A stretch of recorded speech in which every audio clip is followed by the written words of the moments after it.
With A square के YouTube channel में आप सभी का स्वागत है। और आज हम लेकर के आए हैं 5 क्वेश्चंस जो ग्रामर से रिलेटेड हैं, जिसमें वॉइस, एडजेक्टिव और प्रोनाउन से रिलेटेड क्वेश्चंस हैं। तो आज हम पहले नंबर की शुरुआत करेंगे। कहता है कि change the following sentence into active voice. Active voice का मतलब क्या होता है? एक्टिव वॉइस का मतलब होता है बेटा कर्तृवाच्य। क्या होता है? कर्तृवाच्य। ठीक है, कर्तृवाच्य होता है। अब यहाँ पे कह रहे हैं कि the bird was killed by a cruel boy. The bird was killed by a cruel boy, अर्थात द बर्ड वाज। अच्छा, सबसे पहली चीज़, जब कभी पैसिव वॉइस की पहचान करनी हो तो सीधी सीधी बात देखनी चाहिए कि बी फॉर्म की क्रिया है कि नहीं, वर्ब की थर्ड फॉर्म है कि नहीं। अगर बी फॉर्म की क्रिया और वर्ब की थर्ड फॉर्म है तो जो सेंटेंस होता है वो काहे में माना जाता है? पैसिव वॉइस में। क्या माना जाता है? पैसिव वॉइस में माना जाता है। तो आप सेंटेंस की शुरुआत करते हैं यहाँ पर से, तो आप इसको कहे बनाने वाले हैं? एक्टिव वॉइस में। तो चूंकि एक्टिव वॉइस में क्या करने वाले हैं हम, तो यहाँ पे सबसे पहले द बर्ड, यहाँ पे सबसे पहले आवा। चूंकि पैसिव वॉइस में क्या होता है, ऑब्जेक्ट जो होता है पहले चला जाता है, तो यहाँ पे बाई के बाद वाला जो है ये पूरा सब्जेक्ट का भाग हो गया। अब एक्टिव वॉइस में जाएगा ये सब्जेक्ट की जगह पे, तो यहाँ द बर्ड की जगह पे आ जाएगा, तो क्या हो जाएगा? आ क्रूएल बॉय। और एक चीज़ बताएं, अगर आपको वाज दिख जाए पैसिव वॉइस में तो सीधा सीधा आपको क्या करना है? एक्टिव वॉइस में, यानी एक्टिव वॉइस में क्या करना है आपको? यहाँ पे वर्ब की सेकंड फॉर्म लगा देनी है, किल्ड।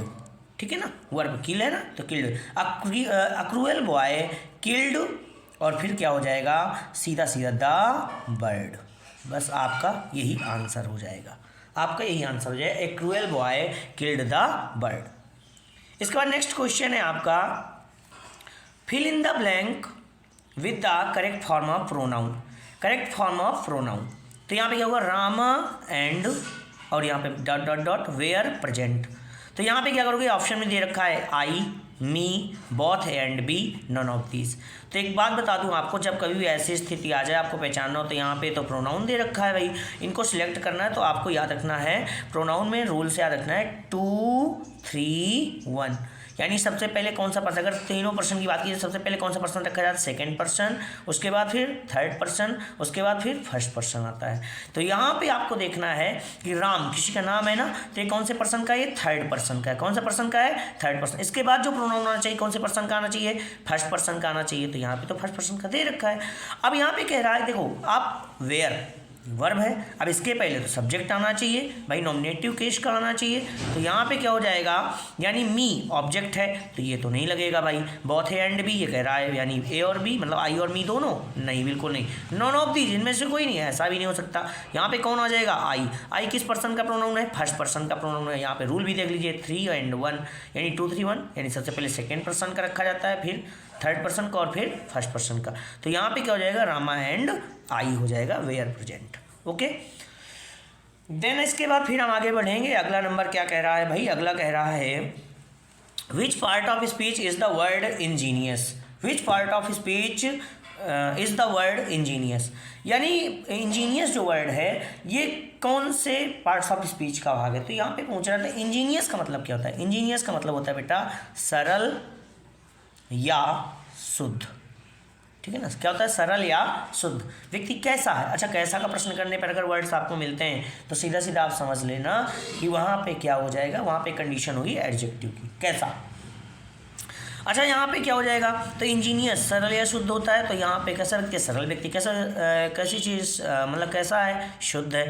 तो यहाँ पे आप करोगे तो इंजीनियस क्या है? एडजेक्टिव है। इंजीनियस क्या है? एडजेक्टिव। लेकिन अगर इंजीनियस में एल वाई जोड़ दें, इंजीनियसली कर दें, तो इंजीनियसली का मतलब क्या हो जाता है? चतुरता के साथ। इंजीनियसली कर दे चतुरता के साथ, और वो क्या बन जाएगा? एडवर्ब बन जाएगा। क्या बन जाएगा? एडवर्ब बन जाएगा। इंजीनियसली अगर कर देते हो, क्योंकि एडजेक्टिव में एल वाई या डबल एल वाई अगर हम जोड़ देते हैं तो वो एडवर्ब बन जाता है, और नाउन में अगर एल वाई जोड़ देते हैं तो वो क्या बन जाता है? वो बन जाता है एडजेक्टिव। ये ध्यान रखना है आप सभी को, ठीक है। तो प्रोनाउन नहीं हो सकता, नाउन नहीं हो सकता, तो यहाँ पे कौन हो जाएगा? एडजेक्टिव। आपका ऑप्शन सही होगा। ओके, देन आगे है, देखा दिया गया है, the feminine gender of the word bachelor. Bachelor means क्या होता है? कुंवारा।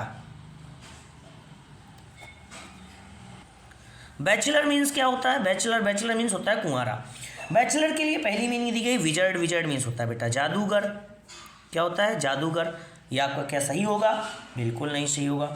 स्टीवार्ड, स्टीवार्ड मीन्स क्या होता है? स्टीवार्ड मीन्स होता है प्रबंधक या कोषाध्यक्ष। क्या होता है बेटा? प्रबंधक या कोषाध्यक्ष। कोषाध्यक्ष, क्या ये सही है? नहीं। वोमेन मीन्स क्या होता है? वोमेन मीन्स होती है महिला। क्या ये सही है? बिल्कुल नहीं। स्पिंस्टर दे रखा है। स्पिंस्टर का मतलब होता है बेटा कुंवारी कन्या। क्या होता है? कुंवारी कन्या। और आपका जो ऑप्शन होगा यानी बी ऑप्शन सही होगा। कौन ऑप्शन सही होगा? बी ऑप्शन सही होगा। ठीक है, नेक्स्ट क्वेश्चन की ओर बढ़ेंगे। अभी वीडियो कहाँ बदल रहे हैं भाई? तो यहाँ पे क्या होगा? Question number 5। क्वेश्चन नंबर 5 क्या है? Change the following into negative, यानी इसको निम्नलिखित को कहाँ में चेंज करना है? निगेटिव में। कहते हैं दिस बॉय प्लेज फुटबॉल। यह लड़का प्लेज खेलता है फुटबॉल, यानी क्या? फुटबॉल। अर्थात क्या कह रहा है? प्लेज वर्ब में SAIS दिख रहा है ना मेरे लाल, तो आपको क्या करना है? सीधा सीधा निगेटिव अगर बनाने की बात करें तो याद रखना डू नॉट या डज नॉट पर गौर कर लेना। काहे पर? डू नॉट या डज नॉट पर गौर कर लें। और एक बात समझना, अगर यहाँ पर प्लेस दिया है तो इसका मतलब वर्ब सिंगुलर में है, तो सीधा सीधा आपको डज नॉट वाला फॉर्म ढूंढना है। तो पहले में लिखा है this boy does not play football, हाँ दिख तो रहा, सही है। दूसरा देखो this boy do not play, do not आ गया भाई। दिस बॉय ये लड़का भाई सिंगुलर है, ये तो नहीं हो सकता। इसके बाद this boy no plays football, भाई नो जो आता है ना ये एडजेक्टिव है। और इसके बाद ये लगता किसके पहले है मेरे भाई? तो ये लगता किसके पहले है? ये जो है नाउन के पहले लगता है। किसके पहले? नाउन के पहले। वर्ब के पहले लग गया तो ये भी गलत है। दूसरी चीज this boy not plays football, ओहो कुछ तो आया ही नहीं, नॉट अकेला ही आ गया बिना एल, ये भी गलत है। इसका मतलब ऑप्शन 1 आपका क्या हो जाएगा? करेक्ट हो जाएगा। ऑप्शन 1 क्या हो जाएगा? करेक्ट हो जाएगा। तो इसी के साथ वीडियो कैसी लगी आप सब लोग जरूर बताएं, और लाइक शेयर और सब्सक्राइब करें। और जो लोग अनसब्सक्राइब कर रहे हैं रिक्वेस्ट है आप एक बार जरूर देखें इनको, बोरिंग वीडियोज़ नहीं होने वाली हैं। आप लोग देखिए, बहुत ही काम की चीज़ है आपकी। तो इसी के साथ जय श्री कृष्णा, राधे राधे, जय श्री राम।